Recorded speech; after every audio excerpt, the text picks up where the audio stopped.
Bismillahirrahmanirrahim. Assalamualaikum warahmatullahi wabarakatuh. Perkenalkan, nama saya Robi Arnando dari Politeknik TDS Bandung, jurusan Teknik Komputer 2019. Di sini saya akan membuat video bagaimana cara mengeksekusi perintah di Linux Ubuntu 64 bit menggunakan software aplikasi Oracle Virtual Machine VirtualBox di laptop saya ini. Nah, di sini saya membuat video project UAS ini ditujukan untuk menyelesaikan project UAS saya di mata kuliah operating system dengan dosen pembimbingnya itu Bapak Maman Syani MKOM. Nah, untuk tutorialnya bisa langsung. Di sini saya sudah memiliki berbagai macam perintah ya. Di sini saya memiliki kurang lebih 20 sampai 21 perintah. Nah, untuk perintahnya kita mulai dari lab 10 dan akan diakhiri dengan lab 11. Untuk pertama kita buka dulu aplikasi Oracle VM VirtualBox-nya.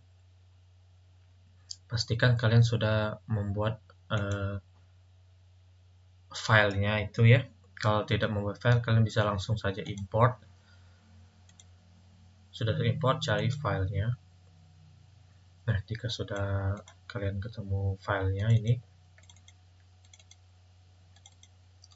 nah ketemu filenya, klik aja langsung open. Nah, open langsung di next aja sampai terakhir ya. Di sini saya sudah memulai atau mengerunning Linux Ubuntu 64 bitnya. Oke, langsung saja. Nah, ini. Nanti setelah kalian sudah import, pasti kalian tekan tombol start-nya, lalu setelah dia masuk ke Linux Ubuntu 64 bitnya akan memasukkan password untuk mengakses Linux Ubuntu-nya. Untuk password Linux Ubuntu-nya yaitu Ubuntu UBUNT. Nah, untuk mengeksekusi perintah-perintah yang ada di file Word saya ini, kita bisa menggunakan fitur terminal di Linux Ubuntu 64 bit ini. Nah, caranya adalah klik Show Application ini, digeser ke bawah, dan pilih terminal ini. Nah, jika sudah tampilan terminalnya, kita langsung saja ke materi dari project UAS yang akan saya sampaikan ini. Nah, untuk di lab 10 ini, kita dikhususkan untuk memahami perangkat keras komputer. Dengan melakukan lab ini, mahasiswa akan mempelajari tentang perintah-perintah untuk menampilkan informasi tentang perangkat keras komputer. Nah, di lab ini saya akan melakukan perintah-perintah berikut untuk mengetahui perangkat keras apa yang digunakan di device yang saya gunakan ini. Ataupun bisa juga untuk ping localhost di device saya ini. Oke, langsung saja. Untuk step pertama di lab 10 ini, kita akan menentukan jenis CPU atau untuk informasi lebih akuratnya dari CPU yang kita pakai di device ini. Untuk perintahnya sendiri adalah ls CPU. Kita langsung ketik ls CPU. Nah, di sini akan tampil informasi dari CPU yang digunakan di device saya ini, yaitu dari vendor ID-nya itu Authentic AMD dengan model name-nya AMD Athlon Gold seri 3150U with atau dengan kartu grafisnya itu Radeon Graphics. Nah, untuk view the processor CPU info file-nya, kita bisa menggunakan perintah berikut di step 2-nya. Cat garis pro garis CPU info. Nah, tampilannya akan kurang lebih seperti ini jika kita telah memasukkan perintah cat garis proc garis CPU info.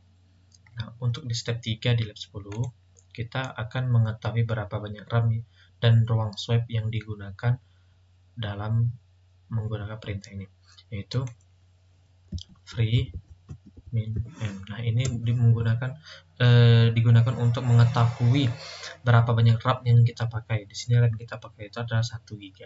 Dan untuk mengetahui ruang swipe yang digunakan itu adalah dengan perintahnya itu free min k. Nah, untuk di sini kita menggunakan ruang swipe-nya itu 1 ya. Nah, di step keempat di lab 10 ini, untuk melihat perangkat apa saja yang terhubung ke bus PCI menggunakan perintah lspci. Oke, untuk perintahnya sendiri adalah seperti ini, lspci. Nah, untuk outputnya kurang lebih seperti ini, ada host bridge, ESA bridge, ID interface, VGA compatible controller, VMware, SVGA 2 adapter. Nah, kurang lebih seperti ini ya outputnya. Nah, untuk di step 5 ini, gunakan perintah lspci dengan opsi min-k untuk menampilkan perangkat bersama dengan driver, kernel, dan modul yang digunakan. Nah, langsung saja lspci min-k. Nah, di sini ada penampilan dari perangkat bersama dengan driver kernelnya. Contoh di sini ini kernel drivernya dengan kernel modulnya sesuai dengan yang kita perintahkan, yaitu lspci min-k. Nah, untuk di step 6 ini kita akan melihat perangkat yang terhubung dengan USB di device ini. Untuk perintahnya sendiri adalah lsusb. Nah, untuk yang terhubung itu mungkin ini ya, kurang lebih outputnya seperti ini. Jadi kalau misalnya tidak ada USB yang terdeteksi, maka tidak akan ada output tampilan lebih. Tapi kalau ini mungkin kurang lebih seperti ini untuk outputnya. Nah, untuk di step 7 di lab 10 ini, agar perangkat keras berfungsi, karena Linux biasanya memuat driver atau modul, dan kita akan menggunakan perintah lsmod untuk melihat modul yang saat ini dimuat. Oke, kita langsung saja lsmod. Nah, output parsial dari perintah yang ditampilkan ini adalah kolom pertamanya itu adalah nama modul, dan kolom keduanya adalah size, dan kolom ketiga adalah used by. Nah, nama modul lain yang biasanya digunakan adalah modul yang dapat dicantumkan di kolom digunakan oleh, tetapi seringkali tidak lengkap. Ya, contoh seperti ini, ada yang digunakan oleh IP table, ada yang tidak diketahui yang penggunanya siapa gitu ya. Nah, kita sekarang masuk ke lab 11. Di lab 11 ini kita akan melakukan perintah-perintah lokasi data. Di sini mahasiswa akan mempelajari tentang lokasi, informasi kernel, informasi proses, pustaka, file log, dan paket perangkat lunak. Nah, di lab ini kita juga atau saya akan melakukan perintah-perintah berikut, menyelidiki bagaimana file system atau proc digunakan oleh kernel, gunakan perintah ps untuk melihat informasi proses, pelajari cara mengelola proses dan memulai, menghentikan, dan melanjutkan, melihat file log, kelola kemampuan untuk memuat perpustakaan bersama. Nah, di lab 11 ini perintahnya lebih dari 10, jadi saya di sini untuk memenuhi standar project UAS saya, yaitu minimal 20 perintah. Jadi di sini saya akan hanya menampilkan kurang lebih 11 perintah di lab 11 ini. Nah, untuk step pertama itu kita akan memeriksa beberapa file yang ada di directory atau proc-nya itu. Untuk perintahnya yaitu ls min proc enter. Nah, di sini kita akan melihat ya beberapa file yang ada di directory device ini. Nah, untuk di step kedua ini kita akan melihat informasi tentang prosesnya. Untuk codingannya kurang lebih proc cmd line echo. Nah,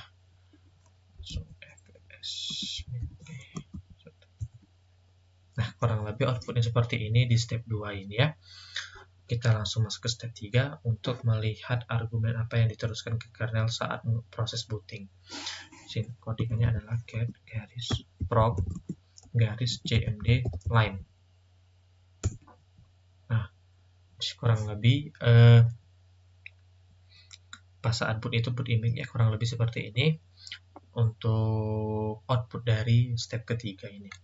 Nah, di lab sebelah sini ada namanya managing process. Di teks ini kita akan mengetahui cara memulai dan menghentikan proses dari sebuah managing process. Nah, oke, untuk sintaks pertamanya atau step pertamanya dari codingannya yaitu ping localhost dev kurang null.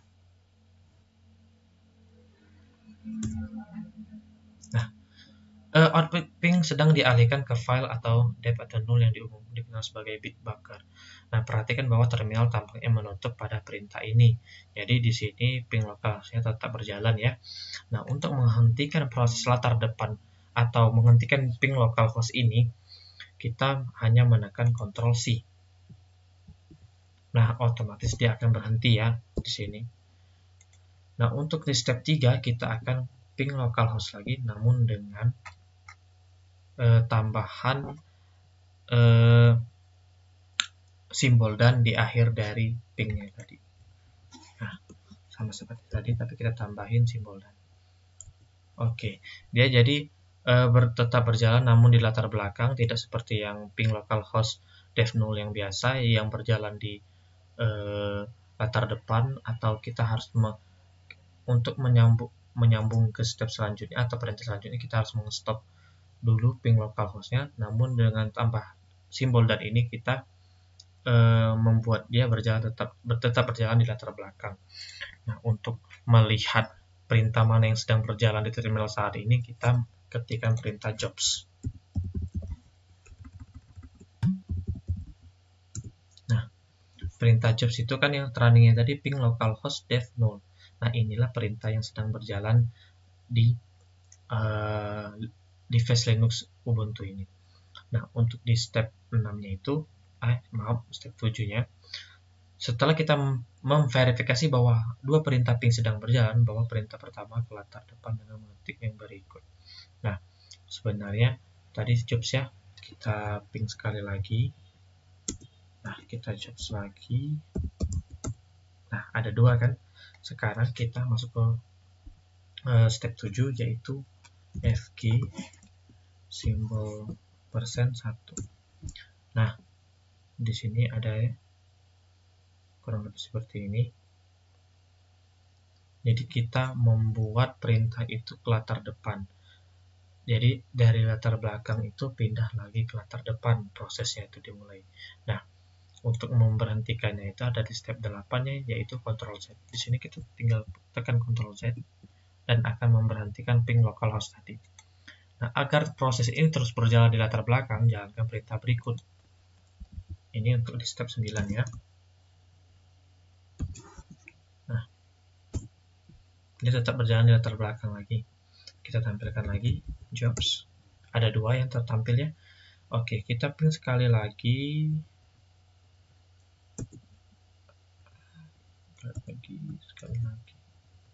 Nah, kita lihat. Ada 5 yang berjalan kan. Nah, di step 10 ini kita menggunakan nomor pekerja, nomor jobs, atau menghentikan perintah ping terakhir dengan perintah kill dan memverifikasi telah berhenti menjalankan perintah pekerjaan. Di sini ada 5 ya, runningnya tadi yang ada 5. Jadi kita coba kita kill %2. Jadi maksudnya di sini kita akan memberhentikan proses dari 5 ini, kita memberhentikan 2 proses. Oke. Nah, kita jobs. Nah, maaf salah. Ada yang terminate.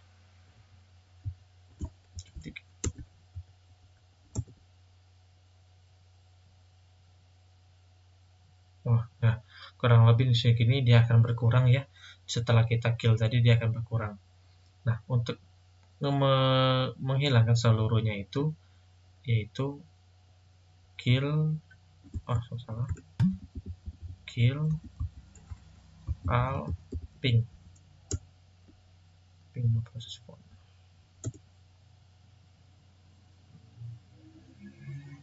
Nah, jadi ada yang terberhenti. Jadi seharusnya ini kill all ini adalah memberhentikan. Ini kan terakhir adalah kita dapat menghentikan semua perintah ping dengan perintah kill all. Setelah menjalankan perintah kill all, tunggu beberapa saat lalu jalankan perintah pekerjaan untuk memprediksi bahwa proses telah berhenti. Nah, seharusnya itu ini sudah berhenti ya.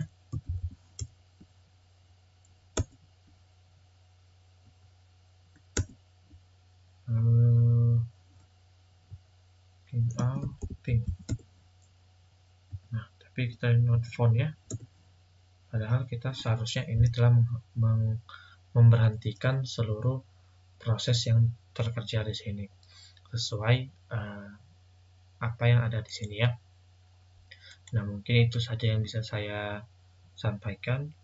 Kurang lebihnya saya minta maaf jika ada kekurangan dalam penjelasan saya, dalam kata-kata saya menyampaikan, dalam proses pengerjaan perintah-perintah ini. Mungkin banyak sekali kekurangan ya.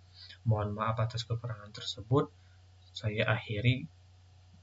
Wassalamualaikum warahmatullahi wabarakatuh.